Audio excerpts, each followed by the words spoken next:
Right, hi everyone, welcome back to another video. So I did a poll on the channel the other day to see if you're interested in a workshop tour, and the majority said yes. So I'm just going to put a little video together just showing you, well, you've seen most of the stuff I have anyway, but I just thought tell you a little bit about it. Yeah, I hope you enjoy the video. So the area that I'm in is, well, it's 40 foot that way, 45 foot that way. There is a bit more to the workshop down on a lower level, but that's sort of like the farms department. So you don't really see me down there because this is all my stuff up here. So a lot of the stuff that I have is older equipment, should I say, because when I left my old job, I didn't really intend on doing as much engineering as what I am doing. I thought I'd maybe be doing a bit of tractor driving for ourselves and for other people, a bit of fabricating and engineering, you know, a bit of all sorts like most self-employed people do. So I didn't really have a great deal of money saved up for buying equipment when I set up on my own. So a lot of stuff is older stuff because that's what I could afford, you know, to get me going. If I knew I was going to be doing as much engineering as what I am doing now, I would have saved up, you know, for a good few years before I left my old job, and then I could have bought some better equipment. But and a few people have asked what I did before I set up on my own. So I worked for another agricultural engineers for 7.5 years. I started there when I was just turned 19. And then I've been on my own now for 5 years. If you're no good at maths, that works out that I'm 31. Right, so we'll start here and work our way around. So there's a few stuff up here that isn't mine. So that welder, that's a Tecarc welder, that's the farms welder. Bench at the other side, that's sort of farm. Look at the size of that vise, it's massive, is that vise. Number 208, so it's huge, is that. But yeah, that's sort of the farms. But from here onwards, everything around here is mine. And I would have a lot more space if I got rid of all this unnecessary stuff, but at the moment I don't have anywhere for it to go, so it's just sort of cluttering up the spot. I need to get this tractor finished as well. So yeah, the first item is the old Magic Eye profiler. Now, I didn't pay a lot of money for this when I got it, but it didn't come with a cutting bed. I made the cutting bed for it, and then I had to make this bench just out of some nice oak floorboards that we had kicking about. But yeah, so it's a great bit of kit, is this, especially to get you going in cutting, you know, thick plate. That's 50mm that's on there now.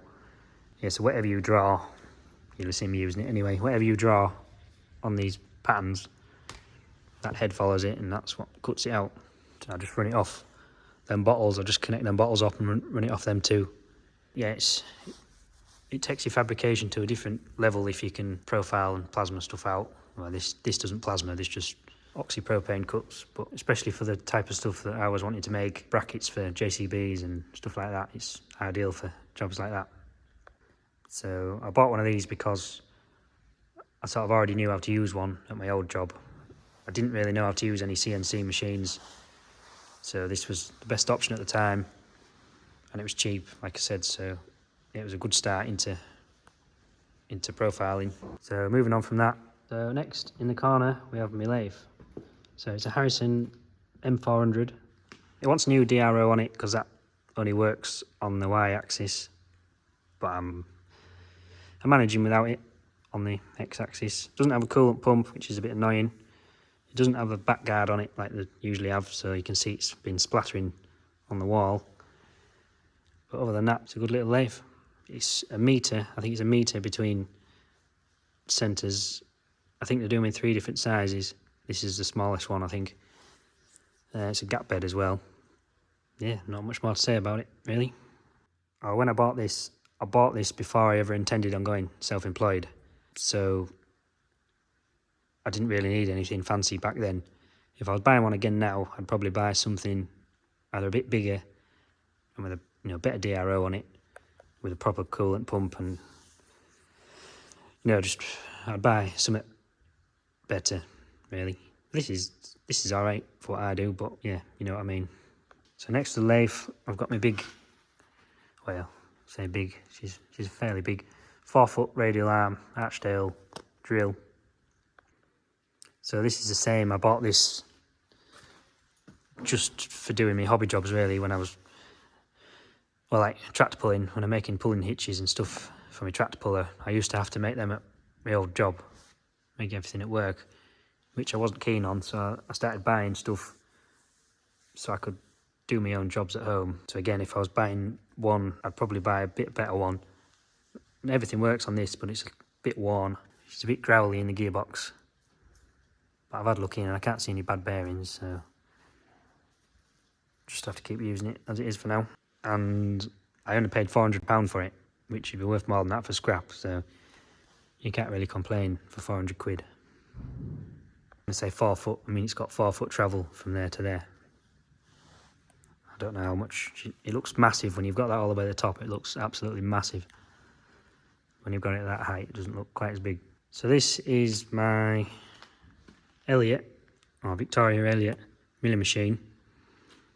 So this is old as well, but I just bought this again because it was cheap and it was a good way of getting me started into the milling world. But as you probably heard me say before, I'm too limited on space for the jobs I need to do between here and the quill. Like as you can see now, I've got a vise in there. And by the time you get the chucking and the drilling, you only got that much room. So, you know, it's not a lot of good for the stuff I want to be doing.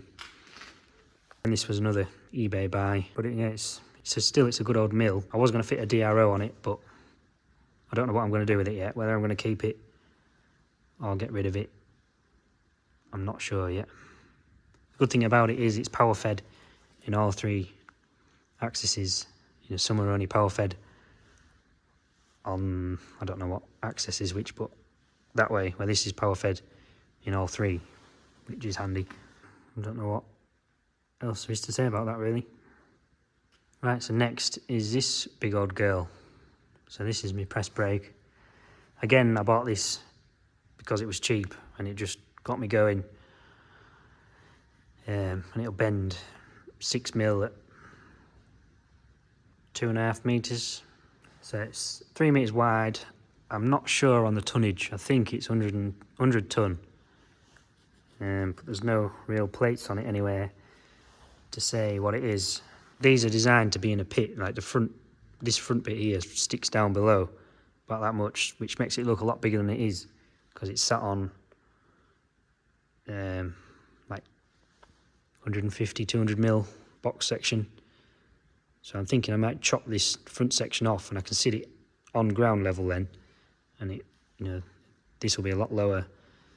And obviously because it's designed to, them feet are designed to be on the floor, all the buttons and everything are higher up, so the dial on the side with your numbers on is difficult to see. Doesn't help when I'm short, but yeah, I might cut that front off and sit it on ground level. And it's on wheels as well.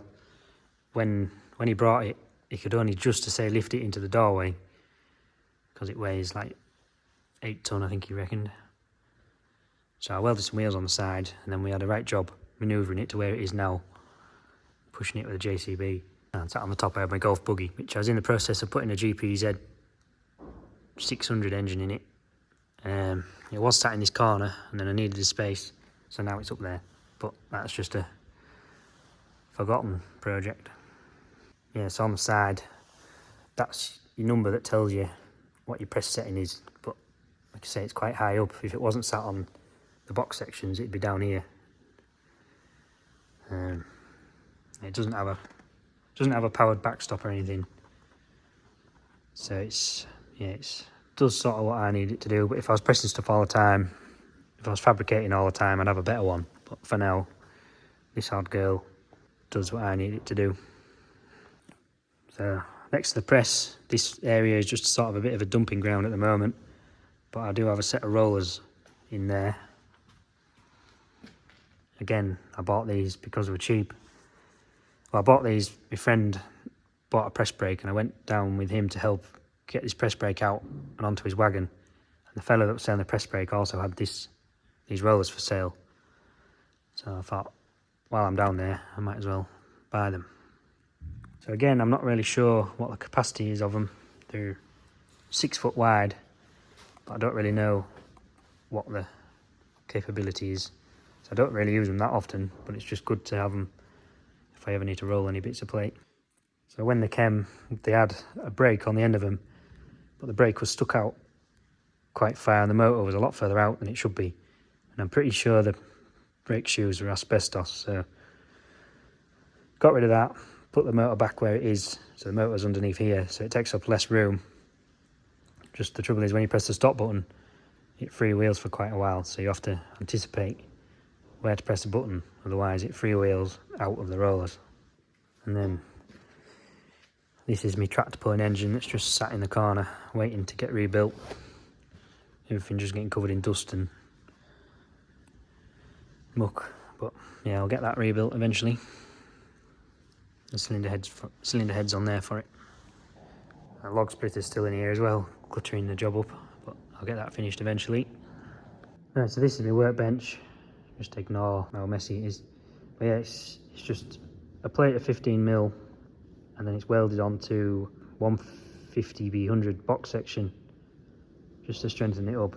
It's a bit low, it's a bit too low really, but I made it low, so it's easy to sort of lean over when you're fabricating stuff. But yeah, it's too low. It wanted lifting up a foot. I think it'd be save your back a bit, but I've just never got around to doing that. And I like having a bench that you can weld stuff to. You know, I'm always welding bits down onto it, and yeah, it's nice having a table that you can just abuse, that you're not worried about. And at the back there, I've got a linisher or a belt sander, pillar drill, then I've got a little inverter MIG that I run on inner shield wire, so it's gasless wire. It's good for going out on site. Not often I go out on site, but then I've got a TIG welder, another little MIG, inverter MIG that's on 0.8 MIG wire. That's good for doing small stuff. And then I have my big 400 amp what are called Tecarc, which is synergic as well. So you don't have to set your wire speed, you just set your material thickness. Then I made this to go on the top, just somewhere to put all my clamps, and then I have my grinders sat on there as well, which makes it a bit handier. And then next to that I have my phase converter, which will run maximum multi-motor 18.5 kilowatt, or maximum single motor is 15 kilowatt. So that powers all my three-phase stuff. So I have that wired up to ring main that goes around the workshop. My welder and my plasma cutter run off two-phase electric rather than three-phase, because we don't have three-phase, but we do have two-phase mains. So on this phase converter runs off two phases as well. And that's why I like Tecarc stuff, is because they'll make you a welder or a plasma to run on the power supply that you have. Most stuff, like if I was running a hypertherm plasma, I'd have to have a generator because they only make them on three phase. Yeah, that's why I like the Tecarc stuff. So next we have the CNC Plasma. So like I say, it uses Tecarc Plasma, and it has a Tecarc torch height control, 3 meter 1500. It's supposed to be a downdraft table, but it's like an open downdraft, so there's it's not zoned. A lot of them are zoned, so when the head's down there, it'll open up at that end and only suck out the air at that end, and then when it comes down this end, it'll open up at this end. So you don't need as big a fan, but because this one's an open downdraft, you'd have to have a massive fan to suck out that volume of air all the time, which I don't have enough electric left. By the time the plasma's running and the compressor's running, I don't have enough electric left. So I've just got this bit of ducting over the top, but it's not adequate enough. It doesn't suck all the smoke out. So yeah, I think it's a Turner and Fowler CNC machine. It uses a Bernie 3 controller, and then I've added a USB adapter on the top, so I can just plug a USB stick into it. But again, I bought it because it was cheap, and it was a great way of me getting into CNC, you know, learning how to use CNC machines. I've sort of taught myself how to use it, so it's been quite a big learning curve. But I've had it 3 years now, maybe 2 years. Yeah, it's been great. It's been fantastic. It takes you to a different level of being able to fabricate stuff when you've got a CNC machine that can cut out parts. And then, I don't really know why this is sat here, but little 10-ton press. That's not mine, that belongs to the farm as well, but it's ended up there for some reason. And then just sat smack bang in the middle of the workshop at the moment is this fresh milling machine that I've got. It's a Beaver Mill. I already told you a bit about this in the previous video, but yeah, I got this because there's a lot more space in there and I can add riser blocks to it. But yeah, I've got a DRO to fit onto that, and then I need to find somewhere to put it. And then for cutting steel, I just have a Dewalt chop saw with a steel blade in it, which is good if you're gentle with it, but if you're a bit too keen with it, it soon knackers a blade, especially when you're cutting solid round bar with it. I do have a big bandsaw, but it's too big to go in the workshop, so yeah, this is good. This is alright. I could do with a smaller bandsaw really, maybe to go there, but so I'm not doing as much fabricating work anymore. It's more repairing stuff, so that does the job. With having a good tidy up of all my offcut bits, but a lot of them offcuts are useful for sitting stuff on and welding onto stuff. So I also have this Miller welder. I've never used it yet. I bought it from a machinery sale. I think I paid 180 quid for it, but I think it's 850 amp, and what I bought it for is carbon arc gouging. Rather than putting stress on my main welder, I thought I'd get this and I can use this for carbon arc gouging. But the only trouble is it's 3-phase and you need a 64 amp power supply, which our generator, we have a generator for the corn dryer, our generator doesn't have a 64 amp socket on it, so I've never used it yet. I don't know if it works, but so I just bought it because it was cheap, and it's bloody heavy. There's probably more, well there will be more than 180 quid's worth of copper in it, especially all that wire as well. So I might get that working one day. Last of all is the good old Hyster Forklift. So this is probably the main tool. I use this a lot for everything. It's just so handy. It's good with it being on big wheels because I can go around the yard with it. It doesn't get stuck. You know, it's sort of half off-roader. Well, not an off-roader, but you can go off-road with it. Put these longer tines on. When it came, it only had real little short tines on, which were crap, so I put these long tines on. They're like 1800 long, and they're really useful. So I actually swapped the engine in this. When I got it, it didn't start very well, it didn't run very well, and it smelt like hell. But my dad had he has a Series 3, Series 2 Land Rover that had the same engine in it, Perkins, not sure what model it is, but he took his Perkins out and put a 200 TDI in his Land Rover, so then that engine was left over, so I took my old knackered engine out and put his good Perkins in it, which is a lot better now. The only trouble is it has a lot more lift than it has counterbalance, so it's, especially with them long tines on, it's very easy to get the back wheels off the ground. And you can tell by the state of the floor, she has quite a few oil leaks, but we're not too worried about that. So I'm at the stage now where I've sort of got most of the stuff I need, so I can start upgrading stuff. So this video will sort of document where I'm at now, then I'll maybe do another video in a year's time, see what's changed, if anything's changed. But yeah, I'm about ready to start upgrading stuff now. So just a little insight into the workshop. Hope you found it interesting. Yeah, I think that's about it. So thanks for watching.